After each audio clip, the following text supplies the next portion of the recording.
There are moments in life that break you, and moments that awaken you. My story begins with the breaking.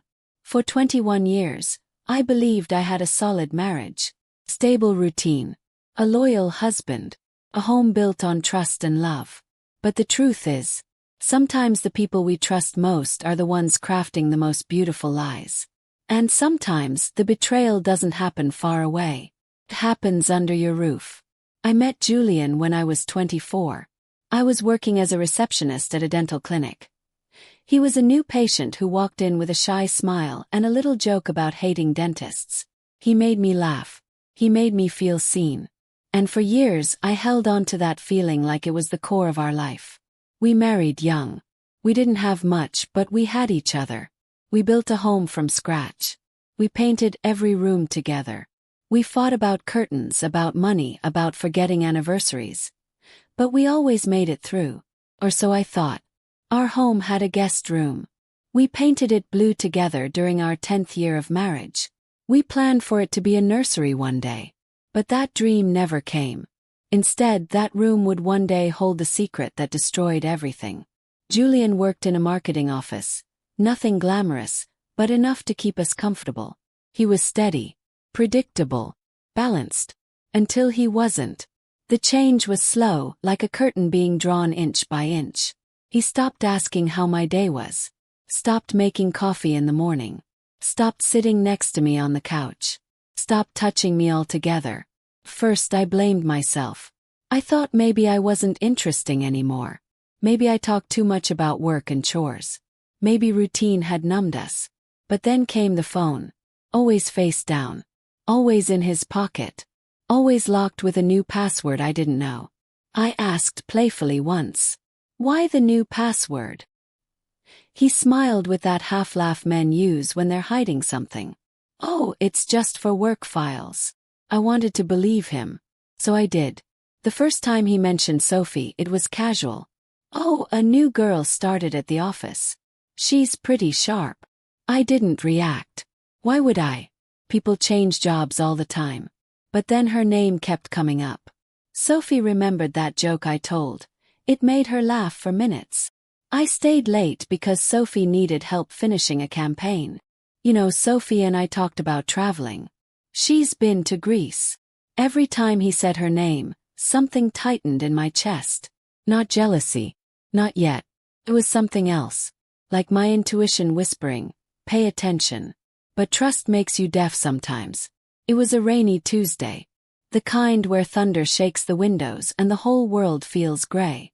Julian had promised he'd be home by 7. Then he said 8. Then 9. At 11:23 p.m., I heard the door unlock. He stumbled in soaking wet, hair plastered to his forehead, looking exhausted. I walked toward him quietly. "You're late," I said softly. He didn't look at me, didn't kiss me, didn't say sorry, just mumbled. I had to drive Sophie home. Her car broke down. Story. Casual enough. Convenient enough.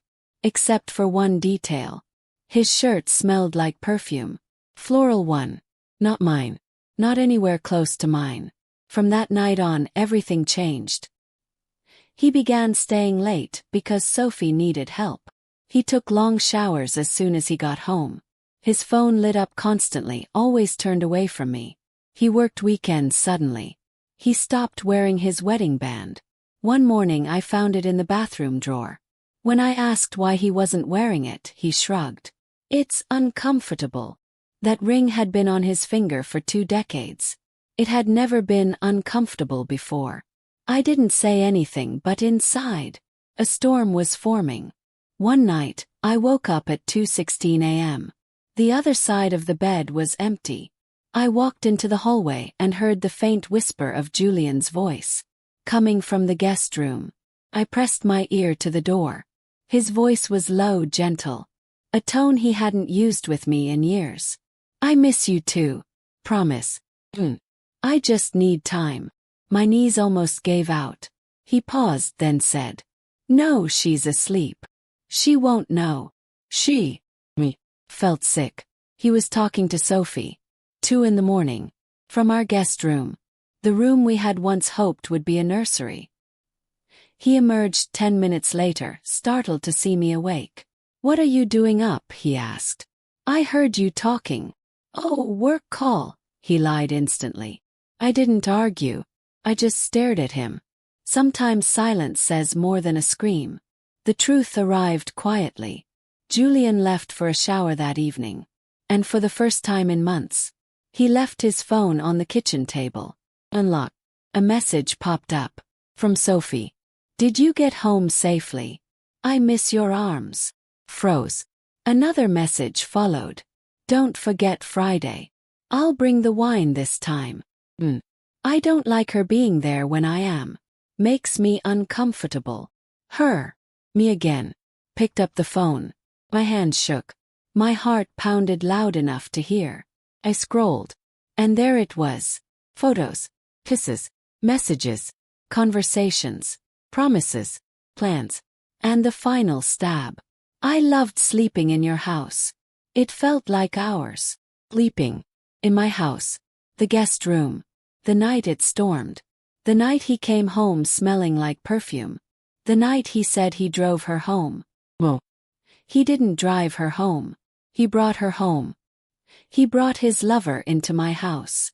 Into my space. Into the room we painted together. I felt something inside me shatter. When Julian came back downstairs, his hair wet, shirt half tucked, looking tired. He froze when he saw me holding his phone. The color drained from his face. He opened his mouth, closed it, opened it again. I whispered, "How long?" He didn't lie. Not this time. 4 months. 4 months. 4 months of betrayal. 4 months of my home being shared with another woman. 4 months of him looking me in the eyes and pretending everything was fine. I asked, "Did you bring her here?" He swallowed hard. "Yes." That was the moment my heart stopped. I didn't cry. Not then. I just said, "Get out." And he did. Not because he respected me, but because he wanted to run to her. A month later, Sophie contacted me. She asked to meet. I almost didn't go, but something in me needed answers. When she arrived, she looked nervous. Younger than I expected. Fragile. She told me everything. Julian had lied to her too. He said he was separated. Said I had moved out emotionally. Said I didn't care. Said the house was basically empty. Said he was lonely. She didn't even know he was married until she found our wedding photo in his glove compartment. She cried telling me this. And I realized something painful. Julian betrayed both of us. The divorce was hell. Julian tried to twist everything. Tried to blame me. Tried to justify himself. But nothing he said mattered anymore. Because the day he brought her to our home, the marriage ended. He just didn't tell me. Healing was slow. Grief came in waves. Nights were long. Silence was heavy. But little by little, I found myself again. I started traveling, reading, cooking dishes he hated but I loved, sleeping peacefully, breathing freely. 1 year later, I looked in the mirror and realized I survived. I healed. Grew. Julian reached out months later. He said Sophie had left him. He said he made the biggest mistake of his life. He wanted one last chance. I looked at him, this man I once loved, and felt nothing. Not anger. Not pain. Not love. Just peace. I said, "You lost me the day you brought her into my home." And I walked away. For good. Sometimes the betrayal that destroys you is also the one that sets you free. Because love shouldn't shrink you. Love shouldn't frighten you. Love shouldn't betray you. You deserve better. You deserve honesty. You deserve peace. And sometimes, the person you thought you couldn't live without is the person you're better off without.